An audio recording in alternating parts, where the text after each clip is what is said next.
Ada masa dalam hidup kita ketika angka di rekening tidak sejalan dengan mimpi di kepala. Kita bekerja keras, berusaha sekuat tenaga, tapi tetap saja rasanya uang selalu tertinggal satu langkah di belakang kebutuhan. Dulu, aku sering marah pada diri sendiri. Kenapa sih hidupku begini? Kenapa aku nggak kaya seperti orang lain? Setiap kali melihat orang lain berhasil, aku merasa semakin kecil. Seolah-olah nilai diriku ditentukan oleh jumlah uang yang kupunya. Sampai akhirnya, aku lelah bukan karena pekerjaan, tapi karena terus membandingkan hidup sendiri dengan hidup orang lain. Suatu hari, aku sadar, mungkin masalahnya bukan hanya pada uangku, tapi pada caraku melihat uang. Aku mulai belajar menerima kenyataan. Inilah kondisiku sekarang, dan itu tidak apa-apa.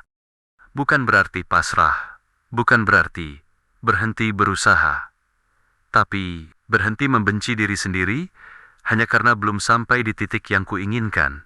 Aku mulai mencatat keuangan, meski sederhana. Mulai menabung sedikit demi sedikit, meski jumlahnya kecil. Mulai bilang cukup pada hal-hal yang tidak benar-benar kubutuhkan. Dan, yang paling penting, aku belajar bersyukur.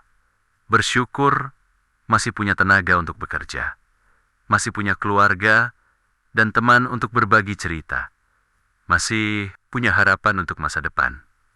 Pelan-pelan, hatiku jadi lebih ringan. Masalah uang memang tidak langsung hilang, tapi setidaknya aku tidak lagi hidup dalam perang batin.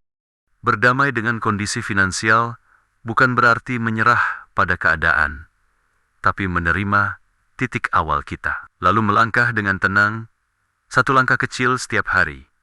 Karena pada akhirnya, yang membuat hidup terasa berat bukan hanya soal uangnya, tapi cara kita memandangnya. Hari ini mungkin kita belum punya banyak, tapi selama kita terus belajar, bekerja, dan percaya, masa depan selalu punya ruang untuk kita berkembang.